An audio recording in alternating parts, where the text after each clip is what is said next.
While Solomon exalted the law of heaven, God was with him, and wisdom was given him to rule over Israel with impartiality and mercy. At first, as wealth and worldly honor came to him, he remained humble, and great was the extent of his influence.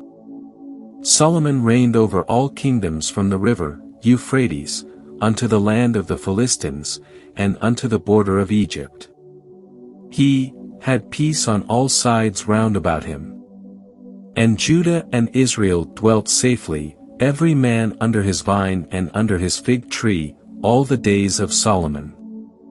1 Kings 4 verses 21 and 24, 25. But after a morning of great promise his life was darkened by apostasy.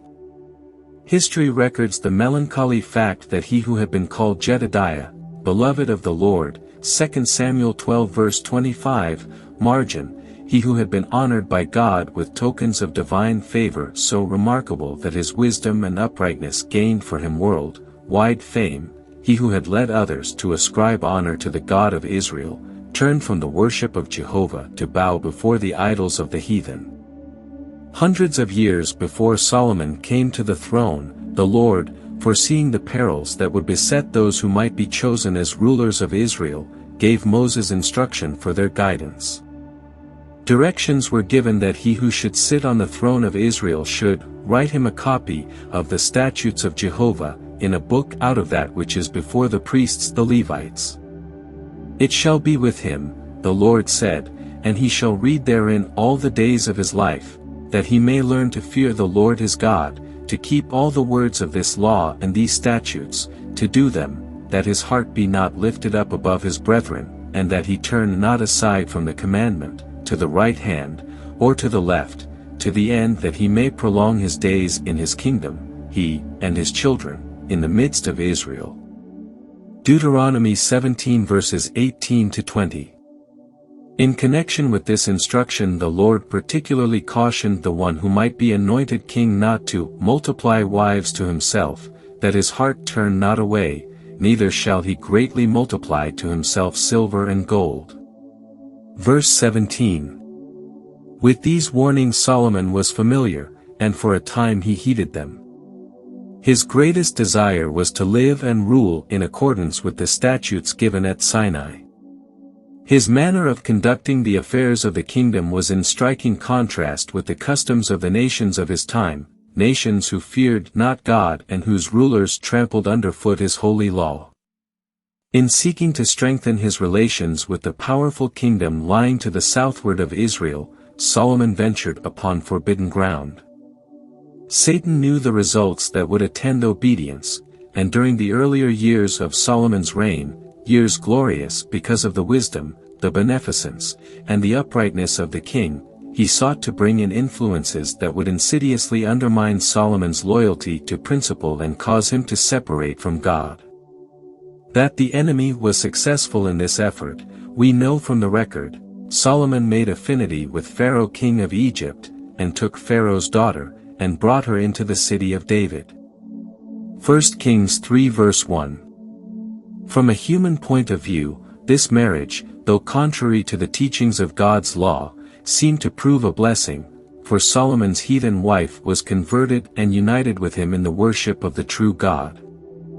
Furthermore, Pharaoh rendered signal service to Israel by taking Gezer, slaying the Canaanites that dwelt in the city, and giving it for a present unto his daughter, Solomon's wife. 1 Kings 9 verse 16. This city Solomon rebuilt and thus apparently greatly strengthened his kingdom along the Mediterranean seacoast. But in forming an alliance with a heathen nation, and sealing the compact by marriage with an idolatrous princess, Solomon rashly disregarded the wise provision that God had made for maintaining the purity of his people.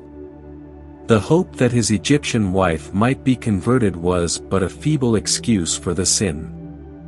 For a time God in his compassionate mercy overruled this terrible mistake, and the king, by a wise course, could have checked at least in a large measure the evil forces that his imprudence had set in operation. But Solomon had begun to lose sight of the source of his power and glory. As inclination gained the ascendancy over reason, self-confidence increased, and he sought to carry out the Lord's purpose in his own way. He reasoned that political and commercial alliances with the surrounding nations would bring these nations to a knowledge of the true God, and he entered into unholy alliance with nation after nation. Often these alliances were sealed by marriages with heathen princesses.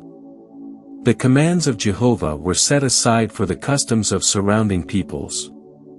Solomon flattered himself that his wisdom and the power of his example would lead his wives from idolatry to the worship of the true God, and also that the alliances thus formed would draw the nations round about into close touch with Israel.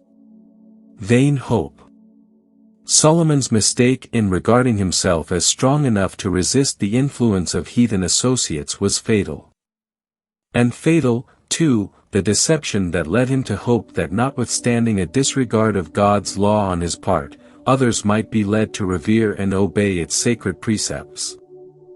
The king's alliances and commercial relations with heathen nations brought him renown, honor, and the riches of this world. He was enabled to bring gold from Ophir and silver from Tarshish in great abundance. The king made silver and gold at Jerusalem as plenteous as stones, and cedar trees made he as the sycamore trees that are in the vale for abundance. 2 Chronicles 1 verse 15. Wealth, with all its attendant temptations, came in Solomon's day to an increasingly large number of people, but the fine gold of character was dimmed and marred. So gradual was Solomon's apostasy that before he was aware of it, he had wandered far from God. Almost imperceptibly he began to trust less and less in divine guidance and blessing, and to put confidence in his own strength. Little by little he withheld from God that unswerving obedience which was to make Israel a peculiar people, and he conformed more and more closely to the customs of the surrounding nations.